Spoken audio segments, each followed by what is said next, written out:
Bonjour, dans ce tuto je vais vous montrer comment on peut installer la distribution Manjaro.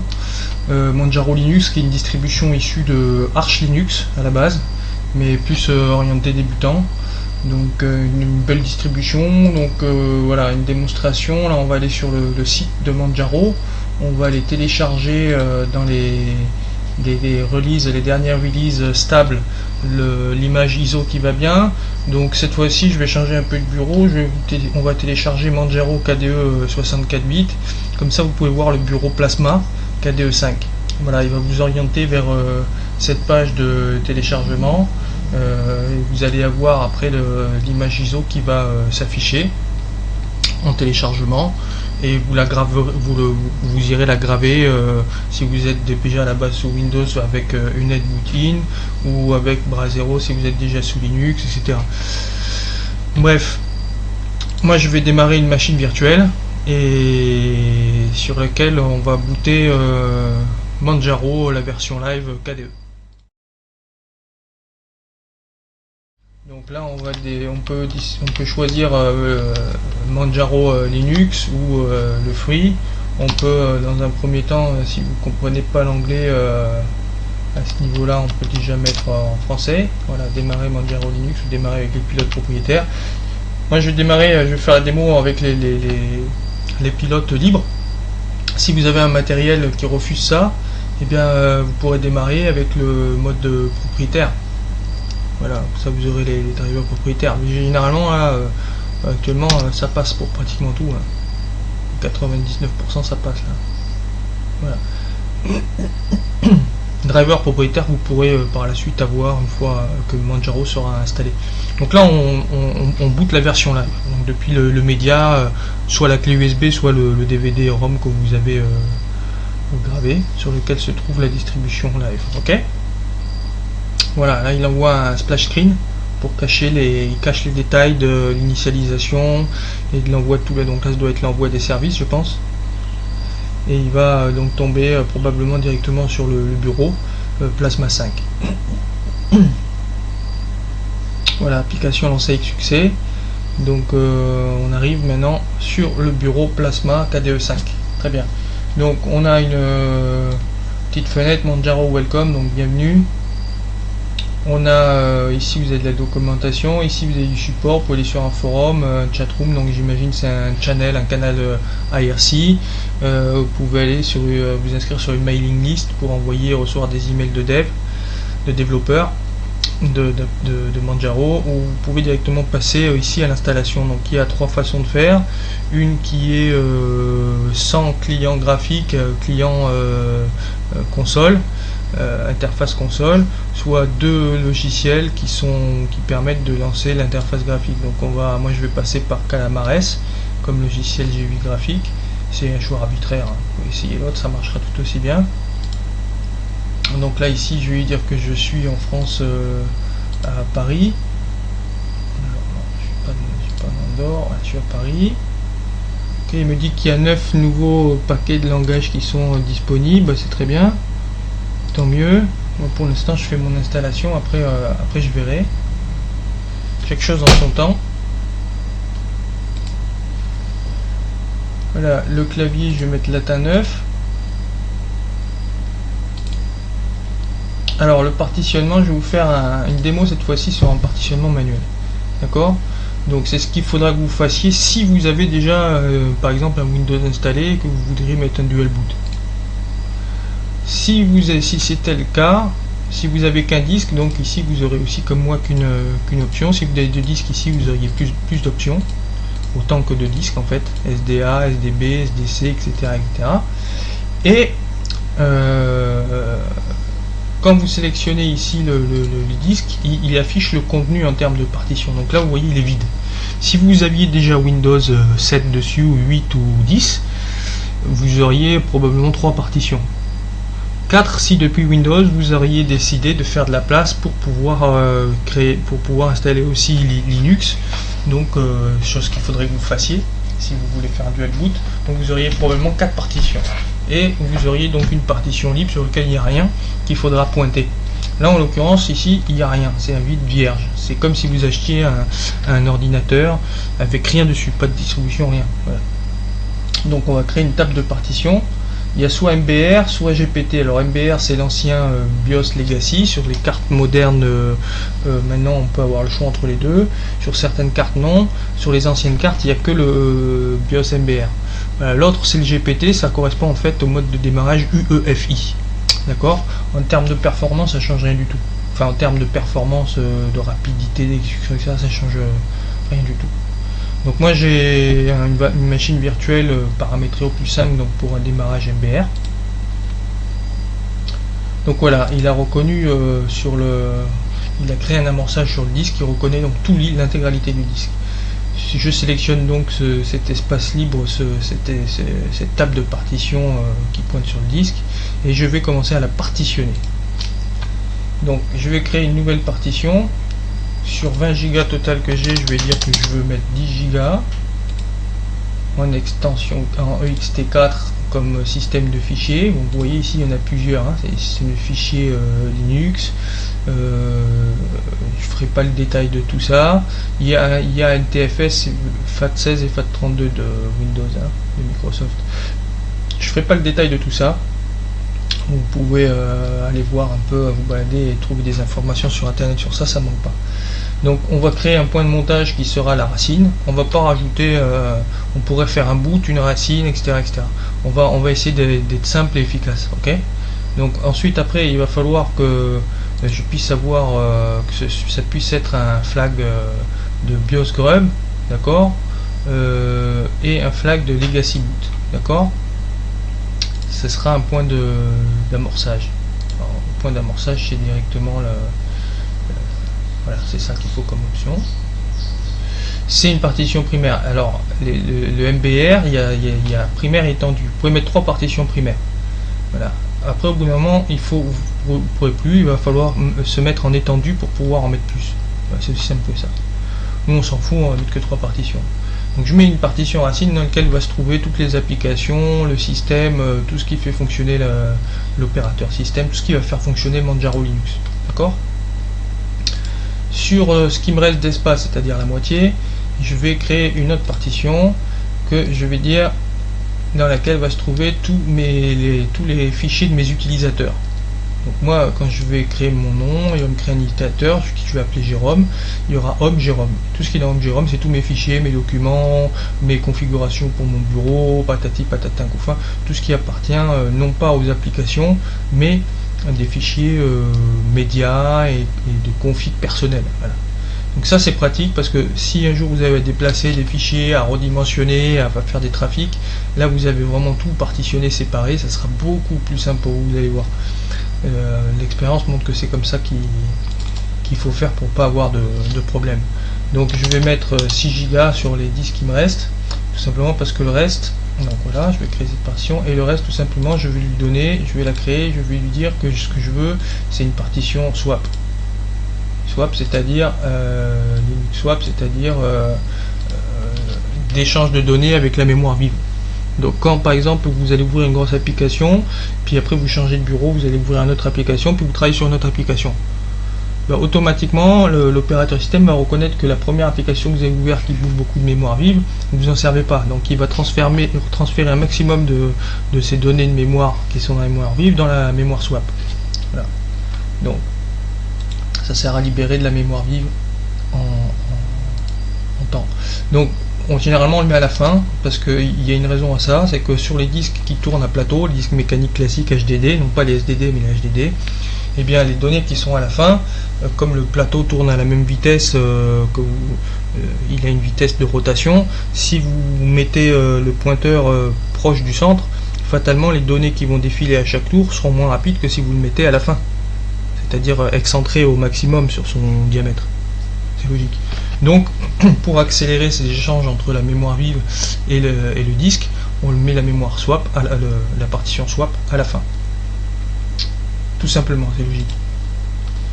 Donc mon nom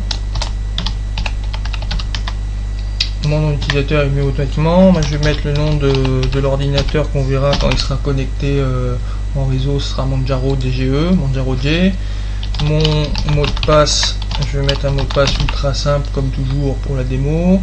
Je vais lui demander de démarrer la session qui me demande le login et le mot de passe, pas qu'il me mette automatiquement. Et pour le moment je vais laisser le même mot de passe pour le compte administrateur, mais il faudra le changer ça après. D'accord, c'est par commodité pour commencer. Voilà le résumé. Là c'est parti, l'installation se fait. Donc voilà, vous voyez, c'est très simple de tout renseigner et même de faire un partitionnement manuel, mais il faut savoir certaines petites choses. Après il n'y a rien de très compliqué. Allez, on se retrouve une fois que l'installation est terminée. Ok, donc maintenant l'installation est terminée, donc on va lui demander de redémarrer. Manjaro Linux qui a redémarré, qui est sur le bootloader. Donc on peut choisir directement la première option, Manjaro Linux. Donc là il est installé avec le bootloader Grub. Alors qu'il démarre, il met un beau splash screen pour cacher un petit peu les détails des démarrages, des services, d'initialisation et des démarrages services. Voilà, donc là on est sur le display manager. Donc on voit qu'on a qu'un bureau, c'est KDE5 Plasma donc j'ai qu'un utilisateur pour la connexion, un seul bureau, donc je mets mon mot de passe, il n'y a pas de... Un beau splash screen au démarrage du bureau de KDE5 Plasma.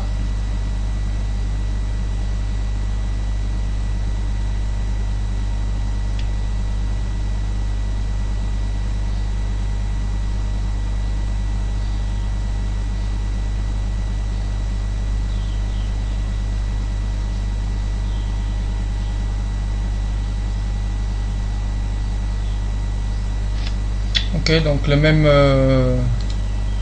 fenêtre au démarrage, on va lui dire de plus nous la montrer. Enfin, vous ferez comme vous voulez, hein. Vous pouvez aller voir la documentation, etc. Donc là voilà, on est connecté, installé sur Manjaro Plasma 5. C'est magnifique, ça a fonctionné. Le bureau, vous voyez, Plasma 5 est très beau. Manjaro a quelques-uns de ses propres outils aussi qui vont bien. Voilà, Octopi a découvert qu'il y avait 471 mises à jour disponibles. Donc mise à jour système. Donc il me demande Manjaro 14.1, ok. Donc il me demande si je veux lancer ou pas la mise à jour. Ça concerne 1 gigaoctet de taille totale de mise à jour. Je vais dire oui. Il va me demander donc mon mot de passe root qui pour le moment, comme on l'avait paramétré, est le même que mon mot de passe utilisateur courant. Ça c'est une chose que je vais devoir changer par souci de sécurité. Et là voilà, donc vous voyez c'est plus tout à fait le même outil, même présentation de PAMA que les autres fois.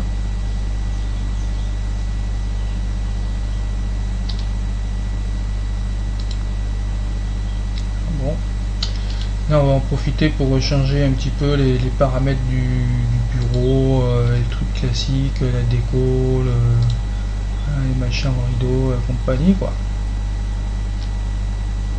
Disposition bureau, vue de dossier, adapté. Voilà. Disposition bureau. Cliquez. Là il me change de fond d'écran. Les actions de la souris, donc ça c'est défilement vertical. Qu'est-ce qui se passe si je fais un défilement vertical sur le fond? Mais ça me fait changer de bureau. Vous voyez, en ce moment, vous voyez ici, j'ai deux bureaux virtuels. Donc voilà. Le bouton droit, ça m'affiche le menu standard, c'est le cas, voilà.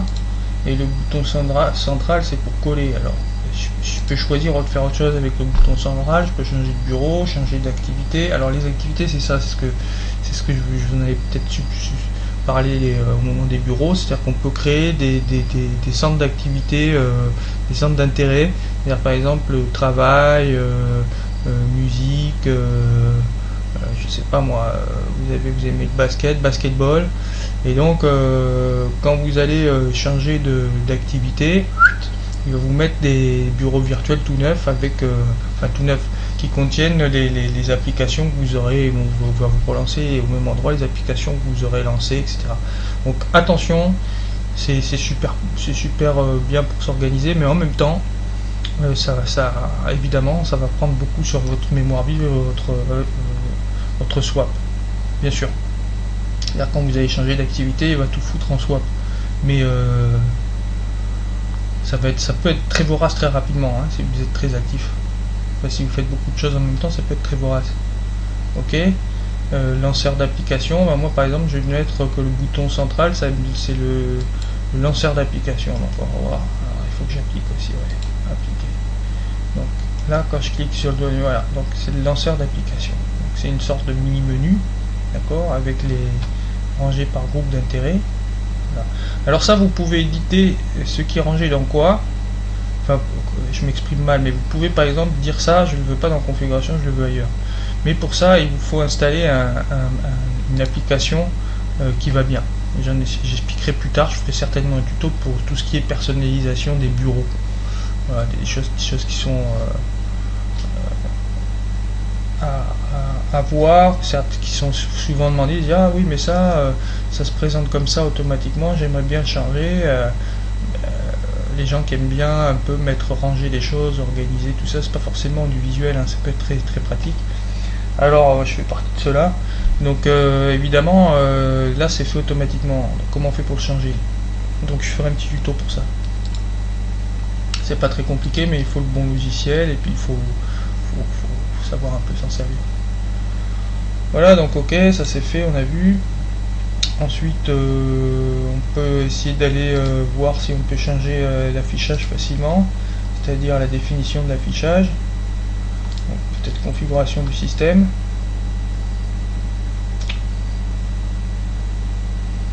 Dans Gauge Package, donc là vous voyez on est là on pourra changer aussi la langue, on va le faire après, on va s'occuper une chose à la fois. Je cherche un matériel affichage et surveillance, c'est peut-être ça. Ça a l'air d'être ça, hein. Donc là on voit qu'il y a une barre de défilement. Voilà, donc bon, là apparemment lui il a l'impression que 1280 par 768 c'est le maximum que je puisse faire. Donc je suis un petit peu bloqué. Taux de rafraîchissement automatique. Mise à l'échelle de l'affichage. Ok. Bon, normalement c'est peut-être du fait de ma machine virtuelle, mais vous ici vous aurez la capacité maximale de votre écran réel, quoi. C'est-à-dire que si vous avez 2560 x 1080 ou par 1200 plutôt, vous aurez la capacité d'aller jusque là, d'accord? Donc vous le ferez si vous voulez. Utilisez votre affichage de manière optimale. Donc là je vois que le bureau se déplace tout seul. Ça c'est étonnant. D'accord. Bon, ok, comme ça. Voilà, donc vous avez vu, ça le bureau glisse. Ok, pourquoi pas. Je connaissais pas ça. Donc voilà, là j'ai changé le bureau virtuel. Voilà. Là, clic droit, si je voudrais par exemple changer sur le tableau de bord et des trucs que j'aimerais modifier. Donc la hauteur, si ça touche ou pas les bords d'écran, si je veux rajouter ou pas des composants graphiques, ou des éléments, en mettre un séparateur, si je veux plus de paramètres. Voilà, donc tout ça je vous laisse découvrir parce que c'est un petit peu chacun fera son truc comme il l'entend. Vous voyez, on peut y accéder par là. Ok, chacun fera son truc un petit peu comme il entend, et puis voilà quoi. Le tableau de bord vous pouvez le mettre sur les côtés, en haut, en bas, où vous voulez quoi. Le comportement ici que j'ai du bureau, certainement vous pourrez aussi le régler. Voilà. Donc là il installe, donc la distribution est installée. J'estime que on est allé au bout du chemin sur ce petit tuto, je ne vais pas vous ennuyer plus. Voilà, donc Manjaro fonctionne. Suite à prochain tuto, le prochain tuto je vais vous montrer Antergos ou Elementary OS ou d'autres distributions Linux orientées débutants. Allez, à bientôt.